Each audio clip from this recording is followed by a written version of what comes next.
What's up, Jonathan? Listeners couldn't see it, but I just flashed you a peace sign. What's up, Seth? I appreciate it. I appreciated it. I'm doing well.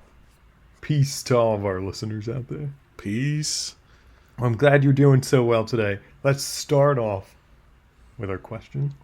Maybe if we agree, that'll bring more peace to the podcast. But if we disagree, Ooh, that's a lot of pressure. it is. Because I'm feeling pretty disagreeable. Okay. What would you do in this particular situation? Would you want to remember everything you've ever read or remember every conversation you've ever had? Oh, I do not do either of these things particularly well. So either of these would be a vast improvement. I think I would go with conversations. I think either would be pretty cool. Ooh. But I No, I'm think kidding. there's something I think there's something about the connection that remembering conversations would breed that feels more valuable to me than gathering a lot of knowledge, which theoretically you could also do through conversations by just talking to people that know a lot of things and just be like, Yeah. tell me Yeah. about molecular biology or thermonuclear engineering. I don't think I even said that right. Or art. Tell me about art. Yeah, I'm going with conversations. Okay, well, I gave you a hard time, but I'm going to go with the same thing. The Nice. the only reason I thought you might go with everything you've ever read is I thought that would actually be a pretty helpful skill when you're in grad school. Yeah, but I'm not going to be in grad school forever. Try. Yeah, and then you can. And it is true though, like the struggle, the chief struggle of dissertation writing, so I've been told, and we'll see how it is like doing like 6 hours worth of research to write 2 sentences of a paper. Yeah. This is like if you've ever watched Suits. It's like that. Like Mike Ross is so good at remembering like books and things that he's read. But I'm like, I just don't really know if that's like the actual skill that makes you a good lawyer. Yes. If those books are the law. I guess. I just thought like if there'd be more about like applying it and like, but like he's just really good at remembering. And like that's not to say he's not good. As long at as he's not applying. reading like Eric Metaxas books, he should be fine. Think about it. Eric You Metaxas. could remember in its entirety the conversation you had with Eric Metaxas. I remember most of it. For listeners who are not aware, Eric Metaxas, I don't want to talk about who he is, but I'll just say he visited Messiah University and spoke in chapel during Seth and I's first year there. And I got to meet him and interact with him a little bit. And after that chapel service, I unironically invited him back to campus and said, if you need a place to stay, you can always stay on the floor of my dorm room. So I do remember a good bit of it. And he was pretty offended by that offer, if I'm being Wait, really? honest. I didn't know that part. That was so loud. He was like, are you serious? It's just like, I think he took it good-hearted, but I kind of got the impression of like, oh, no, you're an idiot. Okay. I didn't know that. So last yes, part. I would love to remember every single detail of that conversation, especially. Got it. I'm just trying not to laugh about how he was offended by your offer, which I thought was a kind-hearted offer. So we'll move on. I had nothing else to offer him. Yeah, you offered him everything. You offered him Jonathan. I gave Mike, Eric Metaxas everything. and he didn't want it. This episode has already devoted too much time to Eric to Eric Metaxas. Agreed. So let's move into our text. And the text that I wanted to talk about is from Joshua. It's one of those weird splits where it's chapter 24 verses 1 and 2a and then 14 through 18. And this is one of the supplementary slash optional readings that you could pick for the day. There's also a reading from Kings, like we've been talking about, where it kind of walks you through Israel's history. But this is another one of the options. And I wanted to talk about this because I think it brings up a bunch of questions about memory. In this passage, Joshua gathers all the leaders of Israel, and he goes over Israel's history with them. And one of the things that he notes, or that he wants them to remember, I should say, is that some of their ancestors used to worship other gods. And then he's like, hey, now you got to choose. Are you going to serve the one true God, or are you going to serve these other gods? And the way it's portrayed, it is unanimous and unequivocal that everyone wants to serve the Lord. And then they go through again and they sort of talk about some of the things that the Lord has done. So for example, they're like, it's the Lord our God who brought us and our ancestors up from the land of Egypt. He protected us along the way, and he stopped all these armies from defeating us while we cleared this promised land. And therefore we will serve the Lord, for he is our God. It's the very last line of the lectionary text. So I wanted to think really generally, like I always start, about what does remembering have to do with the life of faith? And do you think that if you had a good memory, do you think that would make it easier to follow God? If you were Mike Ross from Suits, would you also be the Pope?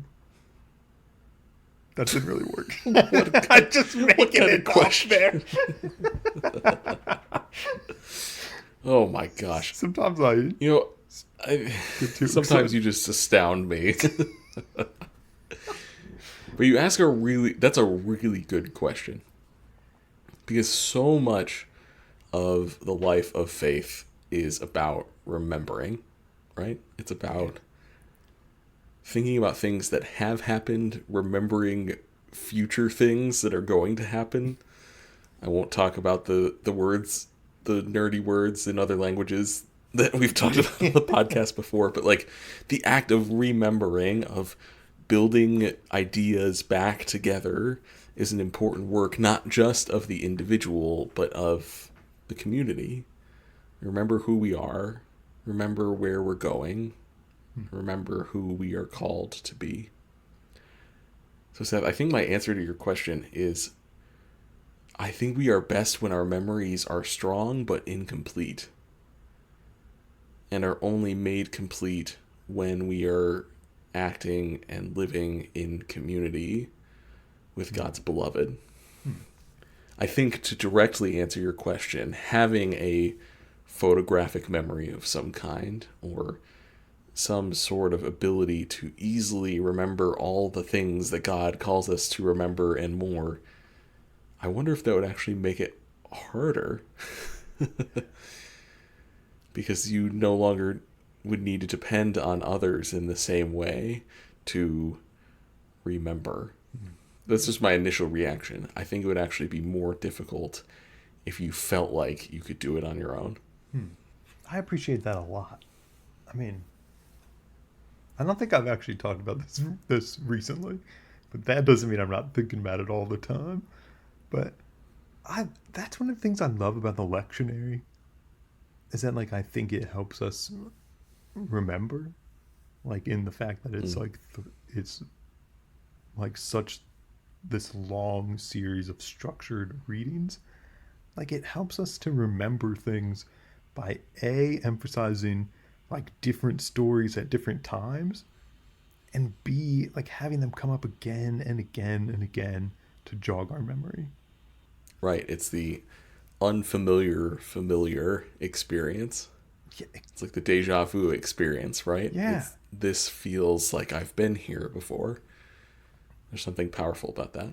Exactly. And I just wonder, just like you were saying, if you could remember all of it, you don't have any need for that either.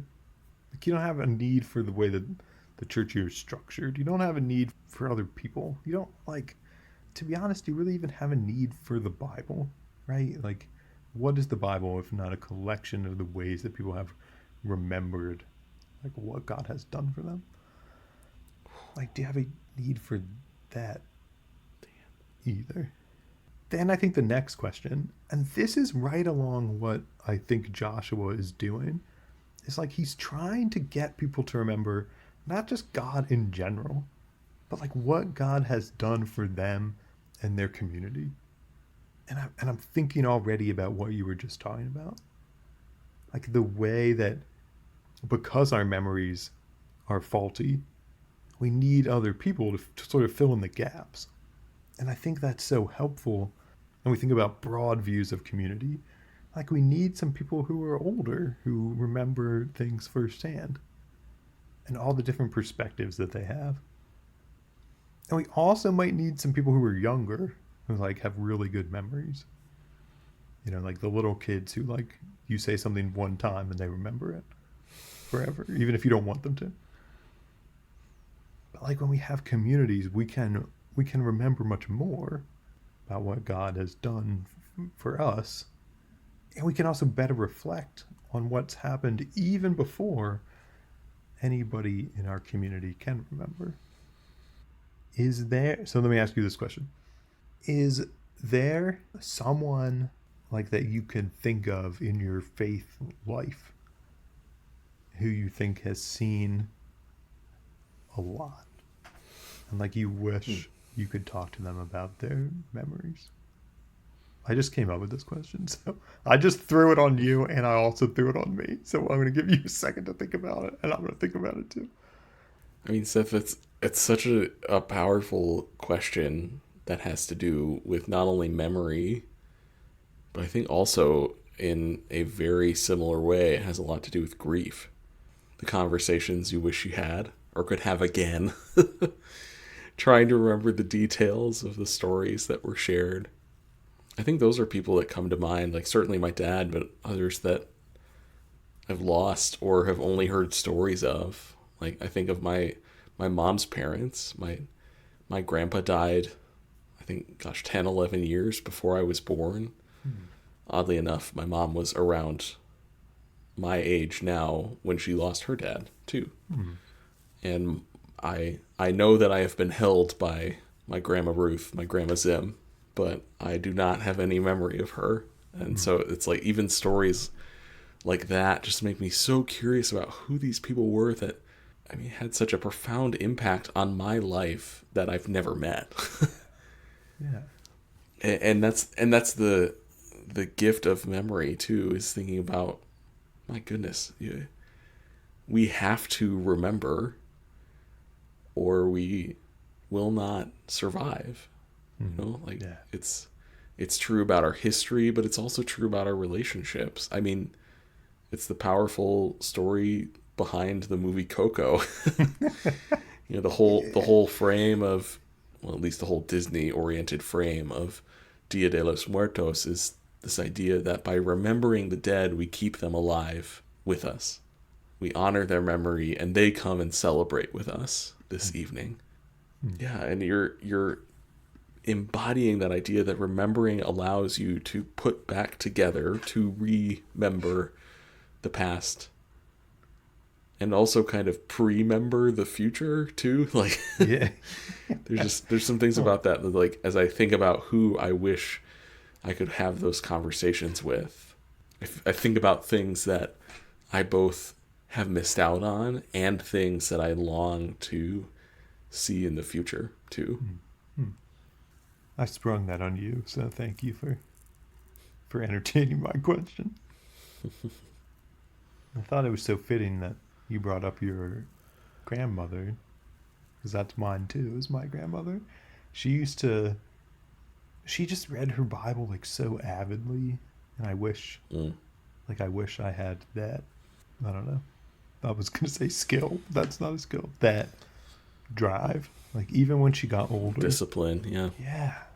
Like even when she got older and her eyes were really bad, she would like read her Bible with like with literally a magnifying glass. Like she would just keep reading Mm. it.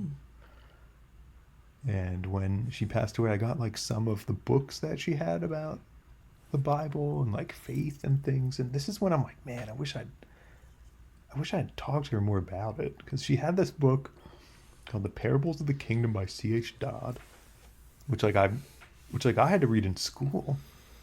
But it's like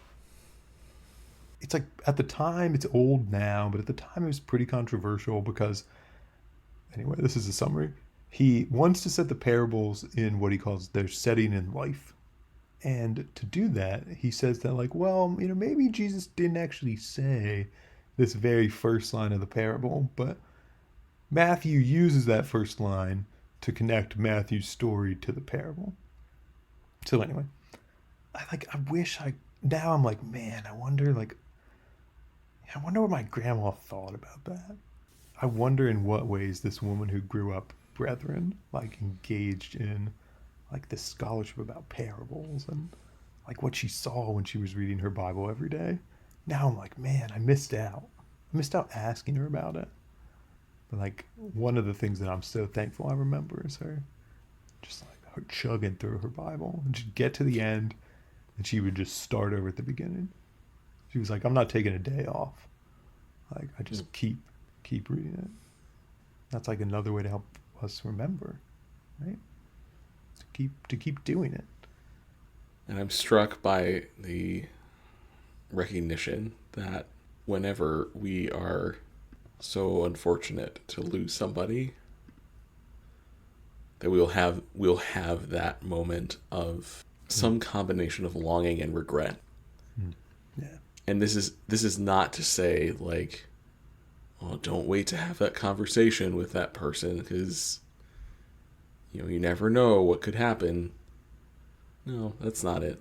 I think more what I'm trying to express is to be open to how your curiosity is driving you towards the people that you love most. Because we so often treat the people in our lives with just the most subtle undertone of contempt. Just like, ugh, gotta go have dinner with this person or gotta have this meeting with this person. But to someone, somewhere, they either are feeling that way about that person now, wishing that they had a stronger connection, wishing that they knew them better, or when that person is gone, they will have people that will feel that way about them. And I think our world would be a little bit better if we assumed that people's stories are worth hearing now, that our curiosity drove us towards each other now. We're going to continue to have that longing and loss. This doesn't eradicate it.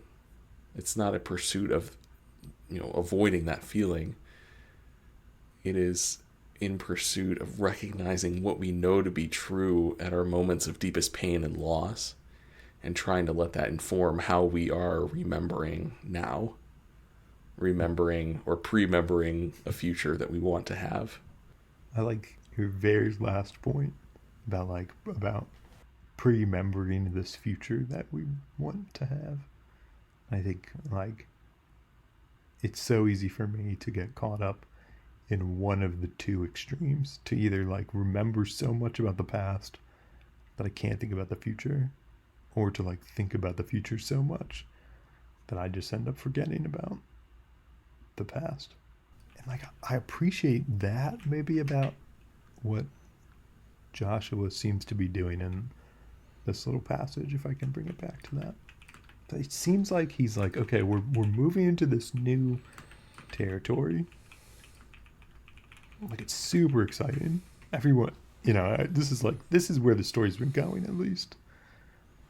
But before they start settling down a little bit more, before they become permanent residents of this place, what does it also look like to remember?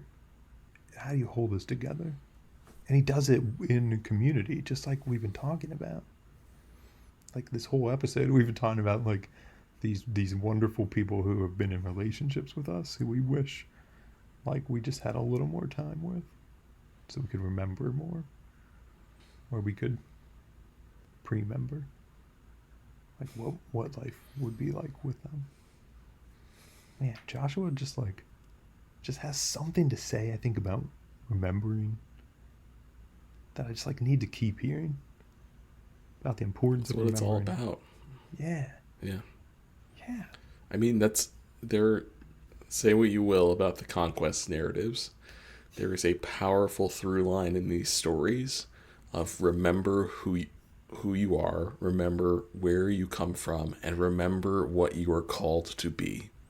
And for all the violence that surrounds these stories, there is also a really clear picture of what it means to be called to remember.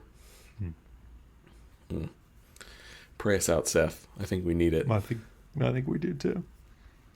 Thanks for that little reminder at the end to tie us all up. Good God. Even when our memories are faulty, our efforts to remember details futile, and we forget all that you've done for us, you never forget about us. Yeah, we pray with the thief on the cross anyway. Remember us when you come into your kingdom.